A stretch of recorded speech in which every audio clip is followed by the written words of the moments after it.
Good morning students, this is online session of class 12 and I am discussing chapter 3 current electricity. Today we will discuss the topic code for carbon resistors. ठीक है students, आज discuss करेंगे हम जो code होते हैं carbon registers के, उन कोड्स के थ्रू हम किसी भी रजिस्टर की वैल्यू को किस तरीके से फाइंड आउट कर सकते हैं।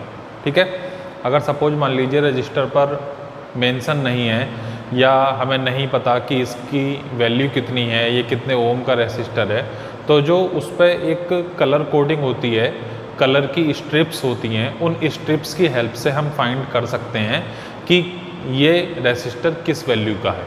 ठीक है स्टूडेंट्स, तो हेडिंग डालिए colour coding for carbon resistors. Colour coding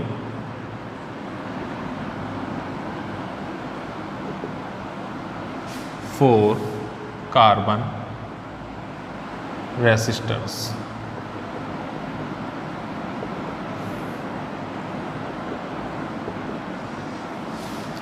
ठीक है, यहाँ पे कार्बन रेसिस्टर्स हमने क्यों लिखा है? क्योंकि ये जो रेसिस्टर्स हैं ये कार्बन मटेरियल के बनाए जाते हैं। ठीक है, मोल्डिंग कार्बन के मटेरियल के बनाए जाते हैं और इन मटेरियल्स पर या इन रेसिस्टर्स पर, इनकी सरफेस पर कुछ कलर स्ट्रिप्स होती हैं। उन कलर स्ट्रिप्स की हेल्प से हम फाइंड आउट कर सकते हैं the value of a resistor. Alright, देखिए टेबल आपकी बुक में भी बनी हुई है, मैं यहाँ बोर्ड पर भी बना रहा हूँ वो टेबल, कि उसकी हेल्प से हम किस स्ट्रिप का या किस कलर का क्या कोड यूज करते हैं to find the value of a resistor.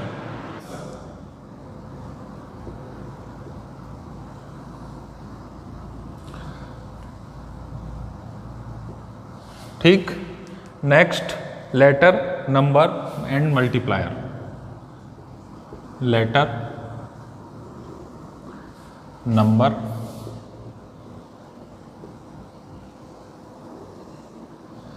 And multiplier.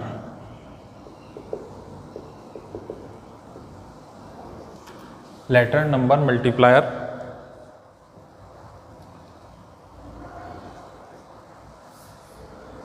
And tolerance.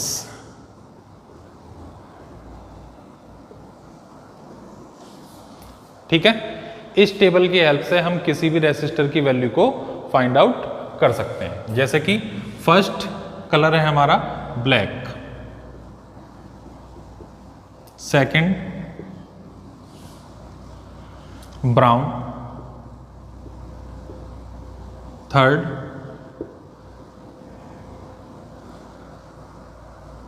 Red,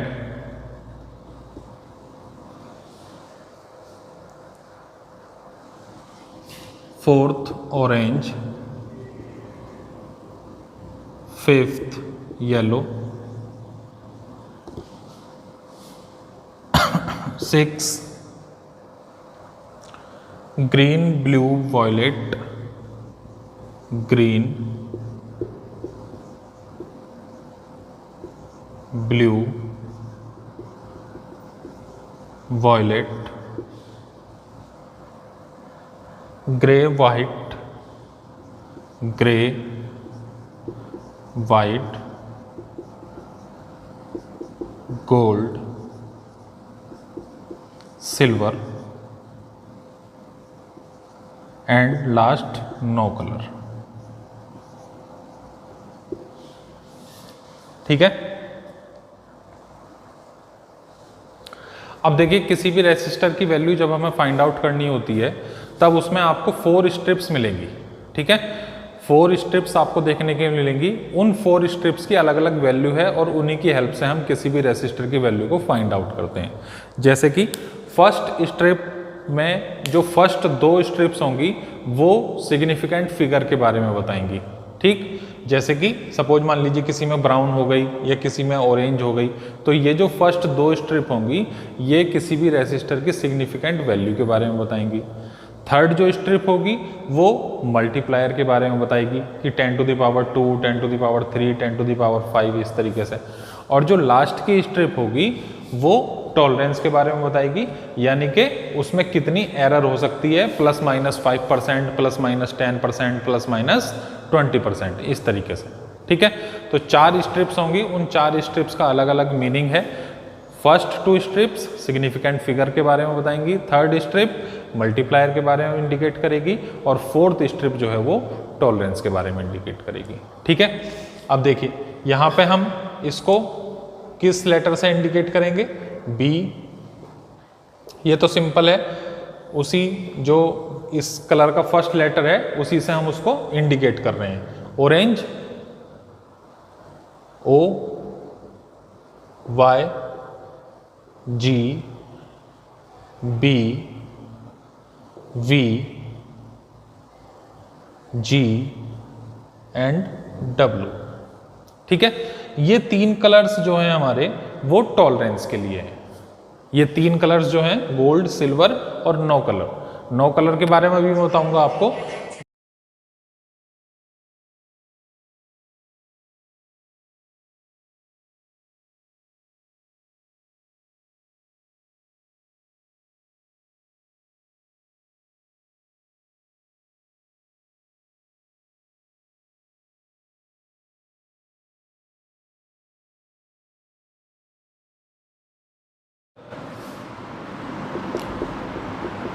For the given carbon resistor, for the given carbon resistor, let the first strip be yellow. Let the first strip be yellow, comma. Second strip be red. Second strip be red. Third strip be orange. Third strip be orange, comma, and fourth be gold. What is its resistance? And fourth be gold. What is its resistance? जो student कर सकते हैं वो video pause करें और अपने आप try करें। ठीक है, जो स्टूडेंट्स नहीं कर सकते वो बोर्ड पर देखिए। देखिए 4 स्ट्रिप्स हैं इसमें, और 4 स्ट्रिप्स का जो कलर है वो अलग अलग दिया हुआ है। First yellow, second red, third strip orange and fourth strip gold. ठीक है, सपोज मान लीजिए इस तरीके से एक रेसिस्टेंस है हमारे पास, इसमें 4 स्ट्रिप दी हुई हैं, first, second, third and fourth, 1 2 3 4। ठीक है, first strip yellow, red, orange and gold. ठीक, तो जो टेबल अभी मैंने आपको बनाकर दिखाई थी उस टेबल के अकॉर्डिंग हम यहाँ पर जो इनकी कोडिंग है उस कोडिंग की वैल्यू लिख लेंगे। ठीक, जैसे कि फर्स्ट स्ट्रिप क्या इंडिकेट करती है, significant figure of the resistance, ohm. ठीक है, तो येलो के लिए कौन सा कलर लेते हैं, येलो के लिए नोट करेंगे 4 एंड रेड 2। ठीक है, टेबल अभी जो नोट करी थी उस टेबल में देखिए येलो के लिए 4 पॉइंट एंड रेड के लिए 2 एंड इसी तरीके से ऑरेंज, ऑरेंज क्या है थर्ड स्ट्रिप, यानी कि ये क्या है मल्टीप्लायर। ठीक है, तो इसकी वैल्यू है 3, it means 10 to the power 3, 10 to the power 3 से मल्टीप्लाई करेंगे इसकी। ठीक है, and fourth tolerance, fourth value है टॉलरेंस।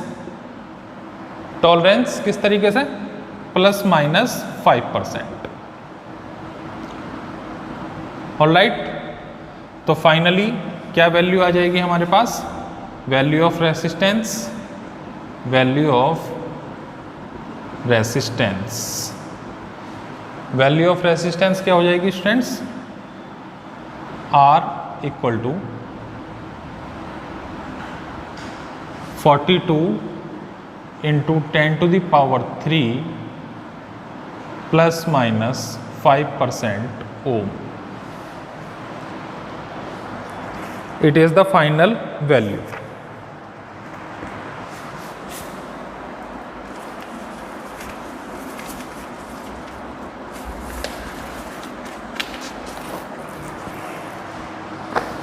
नोट कर लीजिए।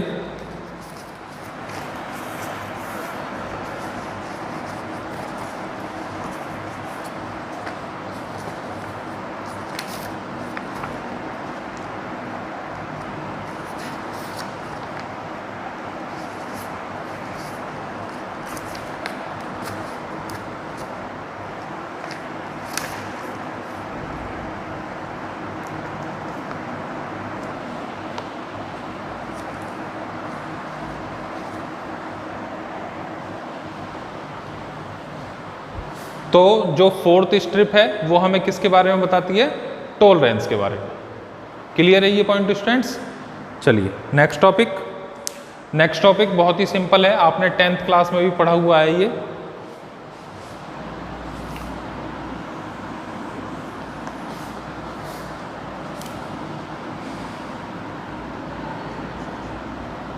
It's value is 42 into 10⁻³ ohm plus minus 5%। ठीक है। Next topic is combination of resistors. आपको ध्यान होगा 10th क्लास में किया था ये टॉपिक। दो टाइप के कॉम्बिनेशन हमने डिस्कस किए थे, एक तो सीरीज कॉम्बिनेशन और एक पैरेलल कॉम्बिनेशन। ठीक है।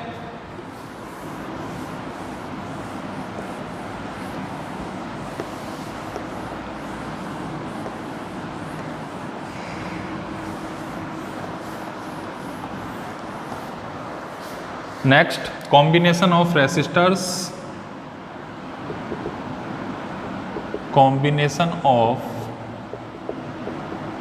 resistors, two types combination. First, there are two types of combination. First, series combination,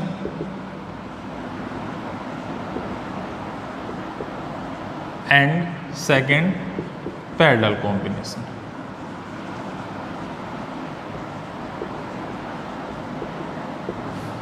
ठीक है। आपको ध्यान होगा सीरीज में किस तरीके से ऐड करते थे। Suppose there are 3 resistors,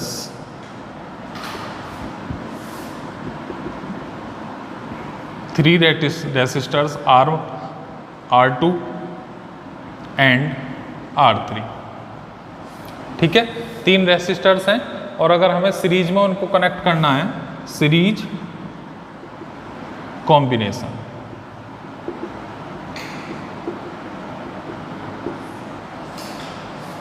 It means RS equal to R1 plus R2 plus R3। Simple है। अब इसी तरीके से अगर पैरेलल में कनेक्ट करना है, parallel combination,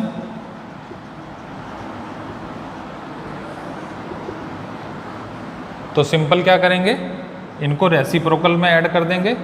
That is 1/R1 plus 1/R2 plus 1/R3.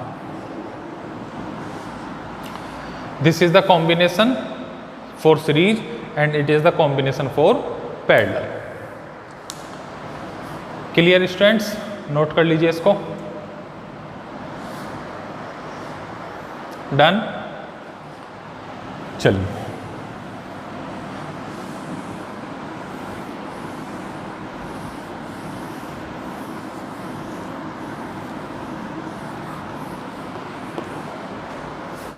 okay students, next topic is cell EMF and internal resistance and terminal voltage of a cell. Next topic is cell EMF internal resistance,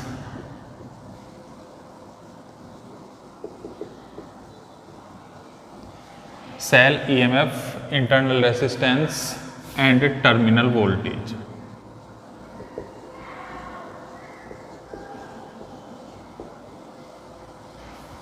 alright students, in topics के बारे में discuss करेंगे। छोटे छोटे से topics हैं, theoretical हैं, और इनमें एक बात और आपको मैं बता दूं कि आपका जो, आप बहुत सारे स्टूडेंट्स को पता भी होगा, आपका जो एग्जाम का पैटर्न है वो चेंज हो गया है। ठीक है, सीबीएसई ने 2 टर्म कर दिए हैं उसमें, एक तो टर्म 1 और एक टर्म 2। टर्म 1 में जो टर्म 1 और टर्म 2 दोनों में 50-50% सिलेबस को डिवाइड किया गया है। टर्म 1 पूरा एमसीक्यू बेस्ड होगा।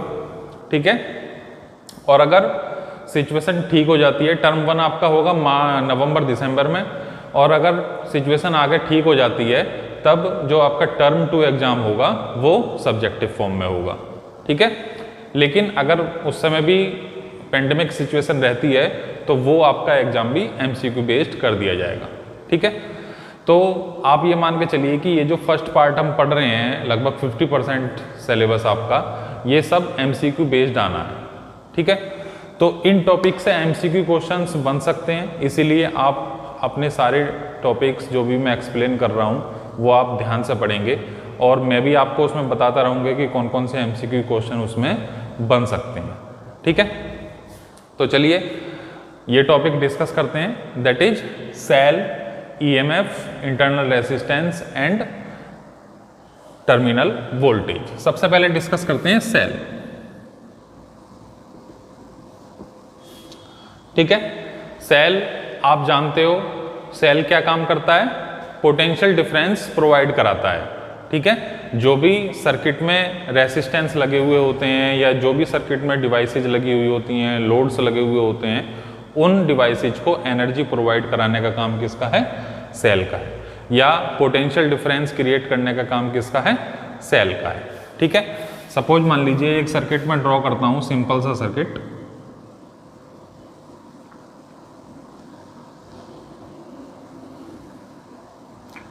ठीक, ये सेल, इसका ये पॉजिटिव टर्मिनल और इट इज नेगेटिव टर्मिनल। ठीक है, ये resistance are.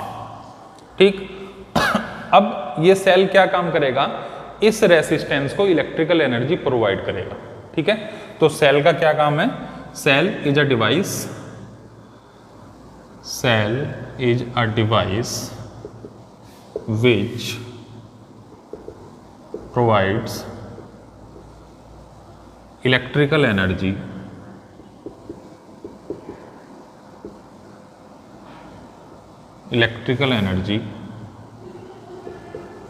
to the loads और डिवाइस। ठीक है, जो भी सर्किट में डिवाइस कनेक्ट होगी या जो भी लोड कनेक्ट होगा उसको क्या काम करेगा, एनर्जी प्रोवाइड करेगा। ठीक है, आप ये सोचते हैं कि यहां से चार्ज ट्रांसफर होता है, ऐसा नहीं है। Charge can neither be created nor be destroyed. Charge को ना तो बनाया जा सकता, ना ही उसको क्या काम किया जा सकता, डेस्ट्रॉय किया जा सकता, बस उसको क्या है, ट्रांसफर किया जा सकता है। तो ये एक्चुअल में क्या कर रहा है, इलेक्ट्रॉन्स को एनर्जी प्रोवाइड कराता है, और वो एनर्जी इलेक्ट्रॉन्स किसको ट्रांसफर कर देते हैं, जो भी लोड या जो भी डिवाइसेज हमारी सर्किट में कनेक्टेड है उसको एनर्जी प्रोवाइड कर दी जाती है बाय द इलेक्ट्रॉन्स। ठीक है, तो ये सेल का क्या काम है, केवल इलेक्ट्रॉन्स को एनर्जी प्रोवाइड कराना। ठीक, अब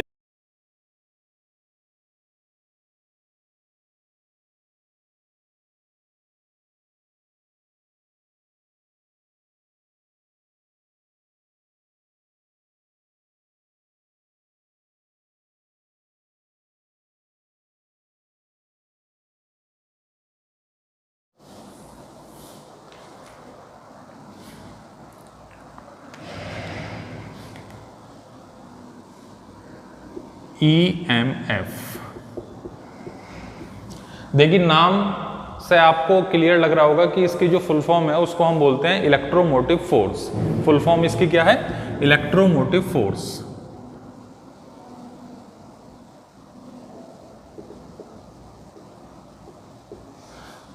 ठीक है।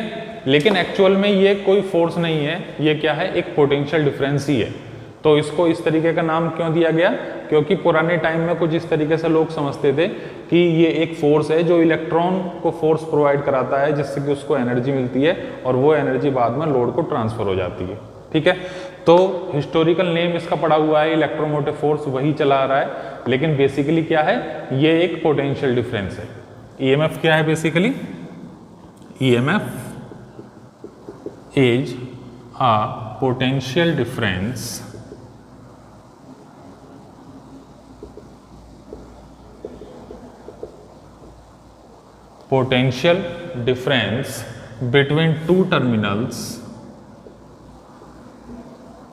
between two terminals. EMF is a potential difference between two terminals of a cell when no current is drawn from it। ठीक है, तो यानी कि ईएमएफ क्या है, बेसिकली एक पोटेंशियल डिफरेंस है।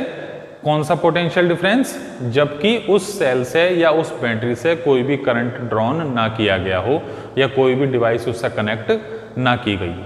ठीक है, तो बेसिकली ये क्या है, एक पोटेंशियल डिफरेंस है। जैसे कि फॉर एग्जांपल अगर आप मार्केट से एक बैटरी खरीद के लाते हो तो उस बैटरी पर लिखा हुआ होता है, सपोज मान लीजिए 12 वोल्ट।